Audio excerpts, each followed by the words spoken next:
In this video, I'm going to show you one of the biggest mistakes you can be making on your one-handed backhand. So make sure you stay tuned to find out what that is and how to fix it.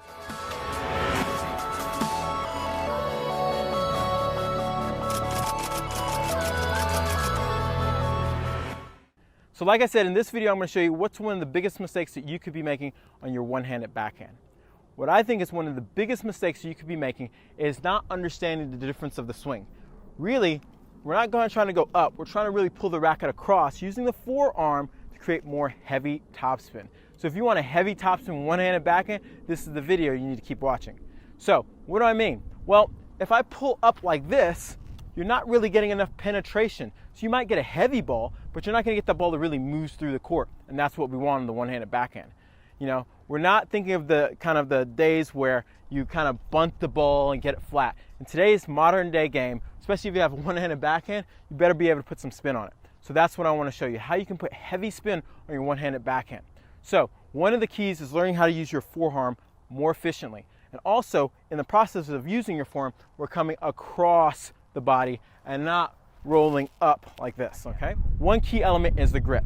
Now, instead of going into all the exact way to hold it, I'm going to break it down in a very easy, really easy way. Hold the racket in front of you flush, just like this, and then grab it from the top. This is the easiest way to make sure you find the grip, because what's going to happen is we want to make sure at contact your racket is in this position, okay? We got to make sure in this position. If you have, let's say, a old school backhand grip where the racket's slightly on top, what you're going to notice is when you try to hit the ball up here, you're going to have to bend your wrist, your hand's on top. It feels good here, but it doesn't feel good here, okay? If you're doing this, it's not going to work, because what we need is for the racket to rotate. And this is the easiest grip you're going to find to make the racket rotate in a comfortable manner. If your racket or your hand's on top, you're going to notice how the rotation is really awkward.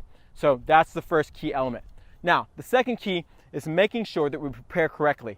When we prepare, we're going to take the racket to our side. We're going to have the racket slightly facing back and up, okay? Really important, back and up, because when we start dropping the racket behind you, we're going to pull it, and as we pull it, we're going to open up, okay? But one step at a time. Take the racket back and up. Now you notice how I'm on my outside leg, I'm loading up the weight, okay?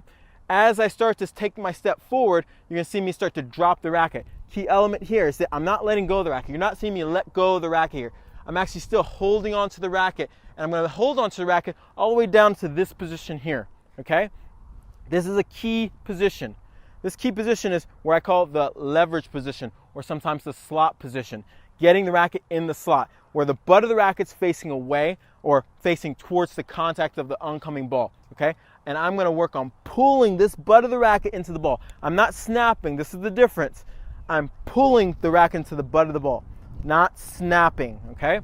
Now, we're talking about hitting a heavy topspin backhand, one-handed backhand.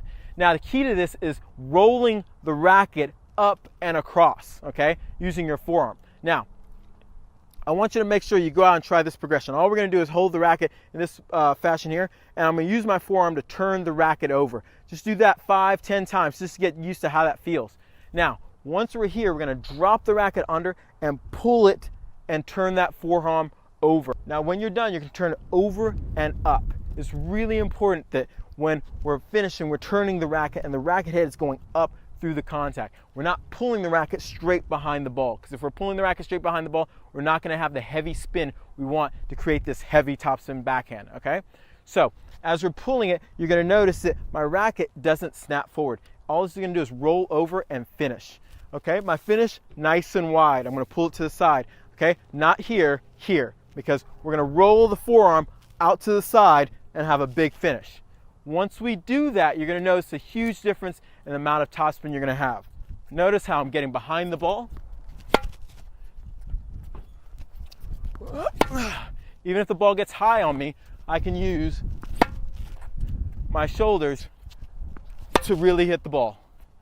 Now watch how I'm going to really work my forearm to produce the heavy spin on the backhand.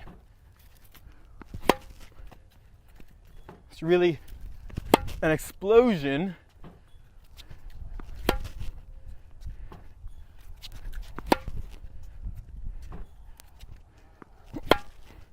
I can take ball that high and still create a lot of spin on it.